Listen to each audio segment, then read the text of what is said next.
নবীকে আপনারা আপনাদের অন্তরের চেয়ে বেশি মহব্বত করেননি, ভালোবাসেন? আওয়াজ দিয়ে বলেন। যদি নবীর বিরুদ্ধে কেউ গালি দেয়, কটূক্তি করে, আপনারা কি খুশি হবে? কথা বলে না, খুশি হবে না? সম্প্রতি ভারতের নবীর এক দুশমন, যার নাম হলো রাজগিরি মহারাজ। এই রাজগিরি মহারাজ কুলাঙ্গার আমার আপনার নবী বিশ্ব নবীকে নিয়ে কটূক্তি করেছে। এই কুলাঙ্গার বিশ্ব নবীর বিরুদ্ধে কটূক্তি করে সারা পৃথিবীর 200 মুসলমানদের অন্তরে আঘাত করেছে বলে ঠিক। সারা বিশ্বের 200 মুসলমানদের অন্তরে আগুন জ্বালিয়ে দিয়েছে বলেন ঠিক কিনা?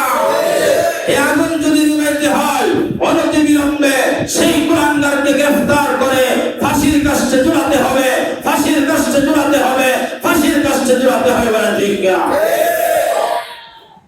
অন্যথায় সারা বিশ্বের সমস্ত মুসলমান ঐক্যবদ্ধ হয়ে দিল্লির অভিমুখে লং মার্চ করতে বাধ্য হয় বলেন ঠিক কিনা? মোদী সরকারকে বলতে চাই, মোদী সরকার মোদী দেখেছে কিন্তু মোদীর উত্তাল তরঙ্গমালা দেখায়। মুসলমান দেখেছে, মুসলমানদের ইমানে আন্দোলন দেখায়, মুসলমানদের ইমানে চেতনা দেখায়।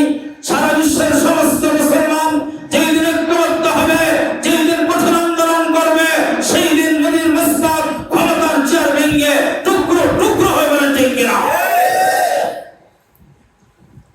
অন্তর্বর্তীকালীন সরকারকে বলতে চাই, সেই বিয়াদবের বিচার না হওয়া পর্যন্ত ভারতের সাথে আর একটা চুক্তি হবে না বলেন ঠিক কিনা? আওয়াজ বলেন ঠিক কিনা?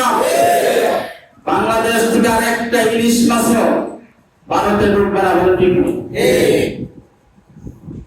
তা যদি না হয় বাংলার তাওহীদি জনতা ভারতীয় দূতাবাস ঘেরাও কর্মসূচি পালন করবে বলেন ঠিক কিনা?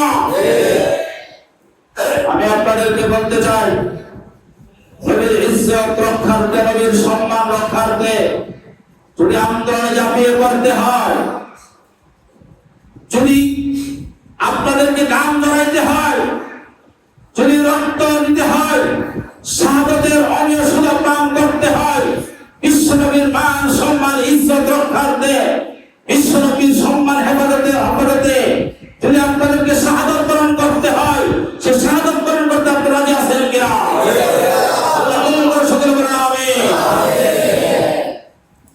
নবীর সম্মানে, নবীর ইজ্জত রক্ষার্থে যে ব্যক্তি নবীর দুশমনকে হত্যা করবে, তার জন্য তো জান্নাত ওয়াজিব হয়ে থাকবে।